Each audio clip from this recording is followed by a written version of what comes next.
Good morning, good afternoon, good evening, whatever time of day it is, wherever you are. Welcome to today's Grain Market Blast. It's finally Friday, and it feels like it's been Friday for five times this week already. But before Angie gives you the ultimate rapid roundup of the latest pricing flows and market moving news in agricultural markets, I will get the legals out of the way so that I don't get a slap on the wrist. So, as usual, nothing discussed in this space of session constitutes trading or investment advice or infers any kind of endorsement by PIQ Global Limited, Trends PIQ or PIQ Suite, or indeed that of myself, Ryan Paisley, and the amazing Angie Setzer. Happy Friday, my darling. Oh, we made it. I had Oh, to tell God. you that first thing this morning because I know that you, in your brain right now, mentally, you're the girl on the beach that's like, I just lay down right here. I just Yeah, go to sleep that's now. exactly where I am. That is exactly where I am. There is nothing wrong with that. Many days I am the girl on the merry-go-round, just being drunk. So if it makes you feel any better. If not that, I'm Big Bird just kicking the door down. So I have like Yeah, just pretty much. two settings, basically. Yeah, like that's Yeah. melancholy or I'm ready to just rock the world. So what are you gonna do with that? I'm not sure. Yay, It's just yay, yay. Is it yay bipolar? got a phone call. Had to hit the X out button, so I kind of disappeared there for a minute. All right, let's rock and roll. Market wise on this Friday, I'm going to start with the same thing I've been starting on. And if it makes you feel any better, we'll have the hearing on Monday, so you'll get to hear about it then, and then again on Tuesday about the hearing, and then only again for another, once a week for the next 180 days after. But we have the port fees, and the hearing is coming up on the port fees that are targeting Chinese built ships. It's going to be held on Monday. You can look at the public comments online. There are currently 194 of them, soon to be 195 once I send out morning comments and get my own. Many are Buckle up. highlighting right? Yeah, you guys ready to rock and roll? I have to put it into Chat GPT. Can you make this more polite? But many highlight the negative impact of the proposal. We saw the Andersons come out, and they're a top 10 grain and grain products exporter. They say that themselves, and they're citing a 10 to 30% increase in fees on goods being exported, and just it's too much to bear for the American farmer. They're calling for a complete exemption, and I think I'll piggyback along that, and so there's other industries as well that are reliant upon bulk shipping that are also calling for a similar exemption. You're starting to see layoffs take place in the coal industry because supplies are piling up, and there's just a lot of uncertainty there. We did get a timeline of events that is said to be accurate, so you guys can take this with the grain of salt that I am taking it with, but it did show up yesterday in the old crop, new crop spreads. I feel like you saw old crop soybeans and old crop corn kind of bounce a bit. And part of that would be that if there was an implementation of this, if it was finalized, it wouldn't go into effect until November, which would be a great kick in the box for our new crop exports. But we'll see what happens here. We do know that we'll have the hearing on Monday. We then have until the 17th to really kind of complete findings, finalize the plan, and announce it. So we'll get Monday, and then we have 3 more weeks of whatever. And then once that final plan is announced, they've got about 30 days to have another hearing to Yay. officially finalize the rules, which you just got to love the government. We're going to have a hearing, then we're going to have 30 days Meetings to make about a meetings. decision, then we're going to have another 30. Yes, exactly. This could have been an email, everyone will say. But what it is, what it is. But according to sources within or close to the Trump team, companies did then have 180 days of an implementation period. Now, a lot of folks who say this is a big nothing burger for bulk exports once we get there. There was one gentleman on Twitter that was citing that, really U.S. bulk exports or grain exports account for like 7.5% of the overall global picture, and that it'll be easy. You just kind of segment ships accordingly, yada, yada, yada. It seems great on paper, so we'll see. Maybe during that 6 month time, that's something that takes place if no revision is seen. But I do feel like we'll probably see cooler heads prevail. I think it just makes Yeah. sense. We did see the European Union delay the implementation of their first round of tariffs. That also helped old crop corn yesterday.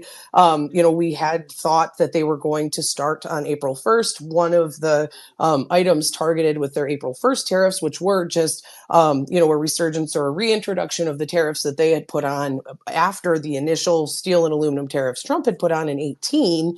That did include corn with a 25% fee. And that was one of the things that kind of hit corn in the face, because there was a thought that the EU was one of our larger buyers, or that the EU was responsible for some of the unknown corn that's still Yeah, waiting to I be remember shipped. that. Yep, yep. And so they've now since delayed that. Corn's not, the implementation of the second round of tariffs will not happen until mid-April. And then kind of the way I'm reading it right now is it's not guaranteed that it will be as initially announced. Like, it does appear as though they may be working on, what that round of tariffs, or what the actual implementation would look like, leaving it open for further negotiation and things like Yeah. that. And so it was a positive sign yesterday to see them say, like, kind of I'm going to call it like a sour patch positive, right? Like, so, a little sour, a little sweet. We'll see what it means, but they're kind of like, hey, we want to spend some more time to negotiate. We need to see what the reciprocal tariffs look like. So part of me wonders if maybe someone from the Trump administration was like, yo, you guys are kind of coming in here a little hot. Wait until the second, and you may not be as angry, perhaps. Yeah, I don't yeah. know if we're all Take a moment, pricing in. breathe. Yeah, yeah. And I don't know if we're all pricing in worst. Well, I do feel like we're pricing in worst case scenarios. All, like, everyone's worried that everything's just going to implode upon itself, and so maybe we should all just take a little chill pill. And it does appear as though the EU has decided they've subscribed to the chill pills I take, and they're calming down a little bit. We'll see what happens. We're obviously going to get reciprocal tariffs on April 2nd, Liberation Day, Yeah. and so there's plenty of time to negotiate still, but we're going to be waiting to see what that looks like. Point three, we'll call it the ceasefire that wasn't. Yeah. We're not quite sure right now who is responsible for the bombing that took place of a gas metering station in the Kurskol blast. Basically, you saw a big explosion. I would say that counts as energy infrastructure. And Yep. both sides are saying that the other one did it. So we've got, two 5-year-olds, like, no offense to, Just pointing at um, each other. yeah, like, it wasn't me. And who knows, Ukraine has said that, hey, Russia's been responsible. They've been bombing this thing for a while. But at the same time, Ukraine just left. They just had to retreat from this town, or the area at which this just had taken place. And so Ukraine is saying that Russia did it as a false flag to disrupt the relationship between Zelensky and Trump. And, Ukraine, that's what they're saying. Russia is saying that you just can't trust Zelensky. So I guess, we'll see which side is right and how the administration reacts to it. Maybe they just Yeah. ignore it, which, as a parent, sometimes that's the better thing to Yeah, do. right.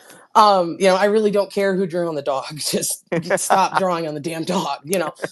But we did see Russia send over 200 drones to Ukraine overnight. They targeted Odessa. Much of that hit civilian infrastructure, high-rise buildings, shopping malls, things like that. But we always are watching to see if it's going to impact the ports or the grain movement out of the area.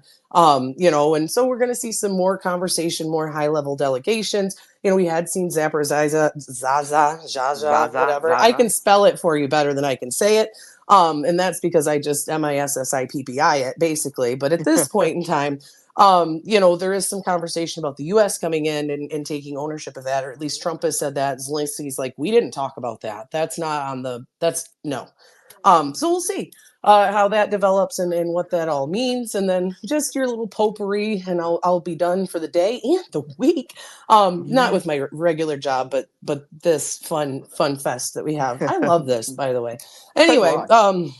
Hong Kong-based CK Hutchinson is starting Hutchison. I spell it wrong. I always think of Aiden. I can't help it. It's a Lions thing. It's a football thing. Hutchison is facing blowback from a Chinese newspaper that's thought to be kind of a mouthpiece of Beijing. And what I found interesting is that they called the Panama Canal something that is of great significance to China's national interest. And the Trump's like, yeah, I know, bro. I Yeah, said the right. same Really? thing. So it is interesting to see. They did agree to sell two of the Panama ports. They sit on each end, one coming in, one going out, or depending on the opposite if you're going the other way. And so it's one of those things that apparently we love BlackRock now too, because BlackRock's the one that's coming in. They're buying, I think it's like 20 some ports. And so it'll be interesting to see if this is the P under the 37 Ah, got mattresses you. that Yeah. is I get yeah, you. making G, if it's the one thing that kind of ruffles G's Yeah. feathers or not on how that works. And then, really kind of lastly on what I'm watching from around the world, and we mentioned this the other day, but the stimulus that we're seeing, or at least the changes in how people are allocating for defense spending, is super interesting. I'm not going to pretend that I'm an expert in this whole entire realm, but it feels like one of those things where, in another year or so, we're going to be like, where'd all this inflation come from Yeah, in right. Europe? Because you've got the EU talking about spending an additional 164 billion on defense, and then Germany, from the article I had read this morning, like basically how they're changing the process of allocating or accounting for defense spending. If the US were to make a similar move with an increase in their defense spending, it would result in $1 trillion more. And that Like money's got to that's a go lot somewhere, of right? money, And right? as we've Like, said as we said in the past, like cash is very fungible. Cash will find its way to where it needs to go. yes, Once it's in the yes. system, it's in the system. Yeah, it's not leaving, and so it's just an interesting thing to me because you're also hearing a lot more of other world leaders that are like, well, tariffs will just stimulate our consumers to fight that battle. And it's like, okay, well, we learned nothing. Cool. Yeah. You know, it, I it's didn't see this coming. right.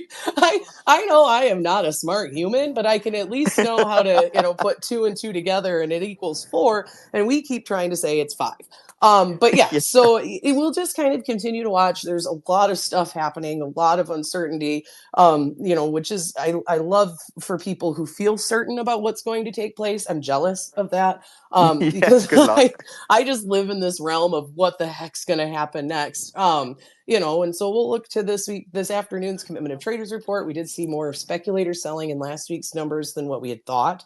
And so it'll be interesting to see if we're seeing more fund liquidation, and end users stepping in, you know what I mean? Because then I Yeah. think that would be, a relatively reasonable transfer of risk. And it would be interesting to watch, what that means now that the farmers basically sold out of old crop, if the funds were decided to come back in, and Yeah. participate again. So yeehaw, giddy up, happy Friday. I'll be back next week with all kinds of fun I mean, we're never going to be short of things to talk Well, about, so this at is least it. we have That's that the going upside, for right? us. That's the only thing that's keeping me going, knowing that we're not going to be short on funds today. Right. And Angie, thank you so much for being just your regular awesome self. I really, really enjoy doing these. And I'm glad that you feel the same. Listeners, thank you so much for tuning in all the time, especially our regular ones. We really appreciate you. And as usual, and especially because it's Friday, whatever you're doing today, stay safe, keep it tight, and I wish you, and I speak for Angie as well, we both wish you an amazing weekend. Look after yourselves, spread the love, and we'll see you on Monday. Yeah, we'll be back Monday with bells on. Talk to you guys later.